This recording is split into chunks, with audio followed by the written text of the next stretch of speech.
misalnya kalian mau berikan warna pada tabel ini, kalian bisa mencari area yang kalian mau berikan warna. Lalu aktif sini ya, ini namanya fill color dengan beberapa warna tema. Kalian sesuaikan dengan warna kesukaan kalian pilih untuk memberikan variasi terhadap tabel yang sudah kalian. Bagaimana caranya membuat format tabel di Excel yang seperti ini ya. Ini adalah salah satu contoh format tabel standar yang basic ya, yang akan kita mulai tahapan-tahapannya dari awal. Ini adalah tampilan awal kalau misalnya kalian membuka Microsoft Office Excel ya teman-teman, tanpa ada tabel apapun di dalamnya.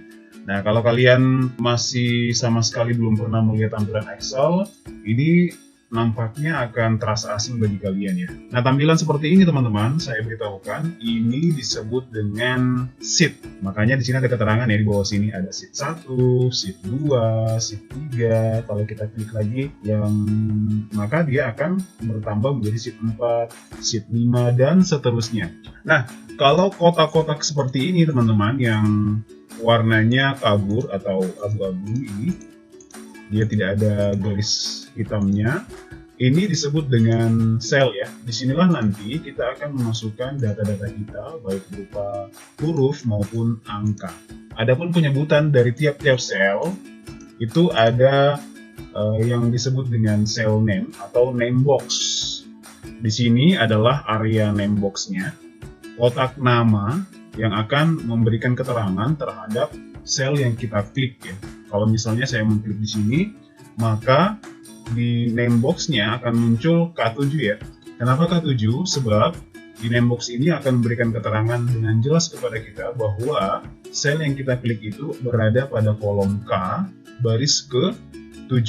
Ini ya indikator warna orange yang menyala ini ya. Nah, satu lagi teman-teman yang perlu juga kalian pahami dengan baik, perbedaan antara kolom dengan baris ya di Excel, sebab ini nanti menentukan ke depannya kita bisa lebih lancar dalam membuat tabel di Excel. Saya beritahukan bahwa kolom itu cara pembacaannya ataupun metode pembacaannya itu dari atas ke bawah. Contoh yang ini. Yang kalian perhatikan adalah arah panah ke bawah ini ya. Nah, ini adalah kolom A ke bawah, kolom B, kolom C di arahnya ke bawah ya, kolom D, kolom E, dan seterusnya ke bawah. Nah, kalau baris itu dia di sebelah kiri ke kanan. Seperti ini ya. Baris 1, baris 2, baris 3, baris 4, baris 5. Nah, setelah kalian sudah mengetahui perbedaan antara kolom dan baris, maka berikutnya adalah kita akan coba merangkaikan data-data yang sudah kita lihat pada lembar soal di samping ini ya. Kalian boleh juga sambil lihat di lembar soalnya. Kita coba merangkainya. Nah, untuk awal pembuatan tabelnya itu bebas ya. Tidak mesti harus mulai dari sel A1 ini. Boleh di B, boleh di C, boleh di D, atau boleh di sini. Bebas.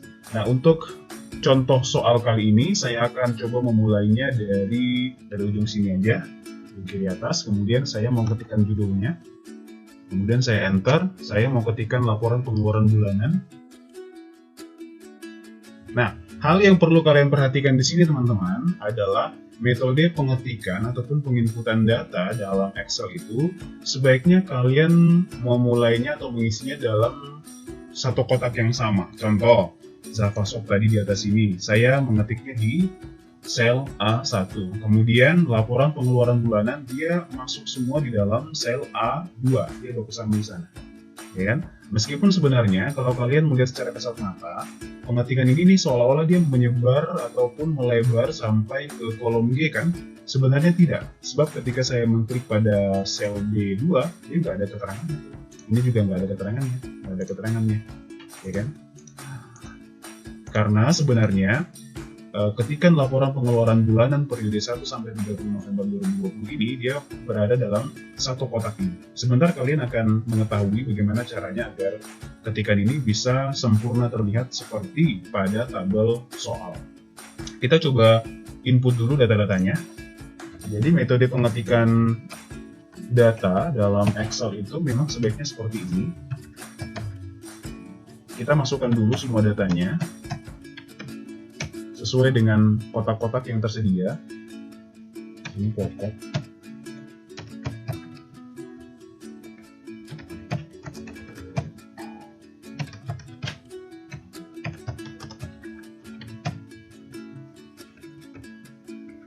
sini jumlah, di sini jadi. Nah, berikutnya kita masukkan dulu nomor kolomnya ya. Ini nomor kolomnya 1 sampai 9. Jadi yang kalian ketik manual itu cuma nomor 1 dengan nomor 2-nya aja. Sisanya tinggal kalian blok seperti ini. Jadi simbol blok itu ataupun kursor untuk blok di Excel adalah kursor plus putih seperti ini ya. Yang ini. Kalian klik tahan lalu geser ke angka 2, lepas. Kemudian coba kalian arahkan kursor ke pojok kanan bawahnya sampai nanti kursornya berubah menjadi tanda plus hitam seperti ini. Nah, ketika sudah berubah, kalian klik tahan, lalu coba drag atau geser ke kanan. Itu akan ada angka-angka bantuan ya. Ini menandakan bahwa nanti akan muncul angka seperti itu. Sampai di 9 ya. Ketika saya lepas, maka urutan nomor lanjutannya akan muncul di sana. Setelah 2, 3, 4, 5, 6, 7, 8, 9. Itu adalah metode drag untuk penomoran otomatis. Begitu juga dengan yang di bawah sini ya. Di sini ada nomor 1 dan 2. Yang kalian ketik manual itu ingat cuma 2 nomor aja, 2 digit saja. Setelah itu kalian blok seperti ini. Kemudian arahkan kursor ke pojok kanan bawah sampai berubah menjadi tanda plus hitam seperti yang kalian lihat. Klik tahan, lalu drag ke bawah. Atau bahasa lainnya mungkin ditarik ke bawah ya. Nah udah. Berikutnya kita ketikkan datanya.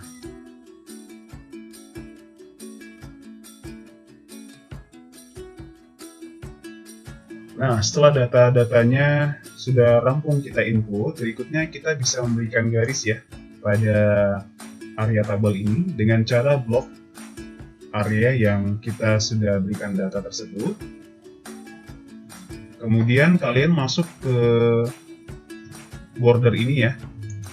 Nah, ini ada simbol bordernya, kalian klik tanda panah bawahnya, lalu arahkan ke all borders. Ini ya. Klik satu kali, maka seluruh area yang kita blok tadi akan diberikan garis hitam seperti ini. Langkah selanjutnya adalah kita coba menambahkan lagi di bawah sini ya. Ternyata itu masih ada tabel tambahan di bawah gaji pokok ini sampai 4 ke bawah ya. Jadi kita blok saja area yang mau kita berikan border atau garis. Kemudian kita bisa masuk di tanda panah bawah ini, lalu klik all border. Nah udah, di sini ada keterangan total pengeluaran ya. Ini bisa kita ketikkan saja di situ total spasi pengeluaran.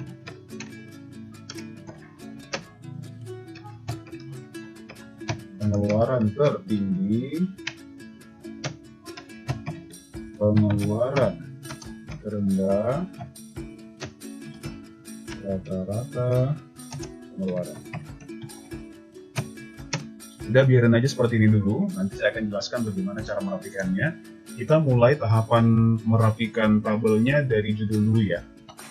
Baik, judul itu dia posisinya di paling tengah dari tabel. Pertama-tama, kalau kita mau buat judulnya ke tengah, maka kita harus blok ya, mulai dari ujung tabel kiri sampai ke ujung tabel kanan. Ini patokannya ya. Nah, tabel ini menjadi patokan kita untuk memblok area judul kita yang pertama. Syaratnya kalian harus blok per baris. Kemudian kalian arahkan ke merge and center. Merge artinya gabung, center artinya tengah. Jadi kita mau menggabungkan kotak-kotak yang kita blok ini ke tengah-tengah area blocking. Coba kita klik. Maka nanti tulisan ataupun ketikan Zapasoft ini akan ke tengah-tengah area yang kita blokkan. Begitu juga yang di bawah sini kita blok merge and center. Ya kan? Kalau kita mau kasih tebal cukup di blok saja, kita bisa Ctrl B atau mengklik tombol B ini. Bisa. Berikutnya adalah nomor. Ini kotaknya di soal cuma 1, sementara di sini masih 2. Jadi caranya supaya dia menjadi satu kotak adalah dengan membloknya.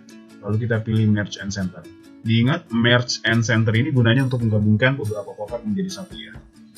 Kemudian dia posisinya di tengah-tengah ya, sementara ini di bawah. Jadi kita menggunakan penataan sel yang ini, middle align, kita klik untuk membuat posisinya ke tengah. Kalau kita mau buat tulisan ataupun ketikan NO ini dia agak miring ke bawah, maka kita bisa menggunakan orientation ini. Klik satu kali, lalu pilih yang ini modelnya ya, angle clockwise. dia akan sedikit miring ke kanan bawah. Nama karyawan, ini satu kotak. Karena ada satu kotak yang kosong, kita bisa gabung dengan menggunakan Merge and Center. Lalu, untuk membuat kolomnya lebar dan ketika nama karyawannya terbaca dengan jelas, kalian bisa menggunakan metode double click atau klik 2 kali di area pembatas kolomnya. Cukup arahkan saja kursornya ke pembatas antar kolom B dengan kolom C, itu ada garis pembatasnya. Nanti kalian arahkan ke sana, kemudian perhatikan kursornya itu sudah berubah menjadi tanda panah warna hitam 2 arah ke kanan dan ke kiri. Tugas kalian selanjutnya adalah dengan mengklik 2 kali pada garis tersebut, maka secara otomatis kolomnya akan melebar sesuai dengan kebutuhan kita. Jadi dia tidak terlalu lebar juga, tidak terlalu sempit. Pas. Kemudian yang berikutnya, jumlah. Ini kita gabungkan ya, block, merge and center. Kemudian hari kerja. Nah, perhatikan. Di hari kerja, dia ada 2 baris ya teman-teman. Hari di atas, kerja di bawah. Bagaimana mengaturnya agar mempunyai format seperti itu? Kita cukup klik saja. Bisa langsung 2 ya, seperti ini. Boleh. Kita blok dua-duanya karena kebetulan formatnya sama, 2 baris semua. Kemudian kalian masuk ke wrap text. Nah, ini simbolnya seperti ini ya. Dia ada tanda panah ke bawah. Seolah-olah itu dia memotong 2 kata. Jadi 1 kata di atas, 1 kata lagi di bawah. Kita coba tes ya. Nah, maka kata hari di atas, kata kerja menjadi di bawah. Begitupun dengan jam lembur, jamnya di atas, lemburnya di bawah. Tinggal kita kasih ke tengah saja. Tengah sel dan tengah teks. Gaji juga demikian, di blok, merge and center. Ini kita rapikan, blok, tengah, tengah. Uang makan kita merge and center juga. Kemudian kita berikan dia wrap text supaya menjadi 2 baris. Pajak juga kita merge and center, kasih ke tengah. Gaji bersih kita blok, merge and center, kasih ke tengah, kemudian kita lebarkan dengan klik 2 kali di pembatas kolom. Sementara demikian. Terus yang selanjutnya di bagian bawah, ini belum ya. Nah, ini saya kasih ke tengah. Kemudian dia mau kita berikan garis tebal. Bisa Ctrl B, bisa juga klik ini. Boleh. Ya. Total pengeluaran. Di contoh soal itu total pengeluarannya agak ke kiri ya, dia tidak seperti ini yang seolah-olah sampai menabrak gaji pokok dan gaji lembur. Nah, kita bisa menggabungkan area ini ya, 3 kotak di sebelah kirinya. Mulai dari kotak sini, 2, 3. Jadi ada 3 kotak yang kita blok ya. Saya ulangi, mulai dari sini, blok ke kiri. Ya. Kemudian pilih merge and center, lalu gunakan rata kanan supaya ketika total pengeluaran ini dia menempel di sini. Menempel di bawahnya kolom jam lembur. Nah, udah rapi. Begitu juga dengan ini, blok ke kiri, 3 kotak, merge and center, rata kanan, kasih tengah. Blok, merge and center, rata kanan, tengah. Blok, merge and center, rata kanan, tengah. Udah rapi kan? Tinggal kita berikan dia ketikan yang tebal seperti ini. Udah deh, jadi format tabelnya. Inilah yang disebut dengan fungsi format ya teman-teman. Tahapan-tahapannya tadi kalian sudah mengenal istilahnya. Nah, kalau misalnya kalian mau memberikan warna pada tabel ini, kalian bisa blok saja area yang kalian mau berikan warna, lalu arahkan ke sini ya. Ini namanya fill color dengan beberapa warna tema. Kalian bisa sesuaikan dengan warna kesukaan. Nah, kalau misalnya suka dengan warna tertentu, silakan kalian boleh pilih untuk memberikan variasi terhadap tabel yang sudah kalian buat tadi. Demikian ya teman-teman tutorialnya. Ini adalah materi dasar fungsi format namanya. Mudah-mudahan bermanfaat. Ini kita simpan dulu ya teman-teman. Nanti pertemuan selanjutnya akan kita lanjutkan lagi. Cara menyimpannya jangan lupa ya. Sama seperti di Word. Kalian tekan tombol F12. Kemudian masuk di foldernya kalian yang disatukan aja lah. Biar gak bingung. Ya. Save. Kemudian kita bisa close.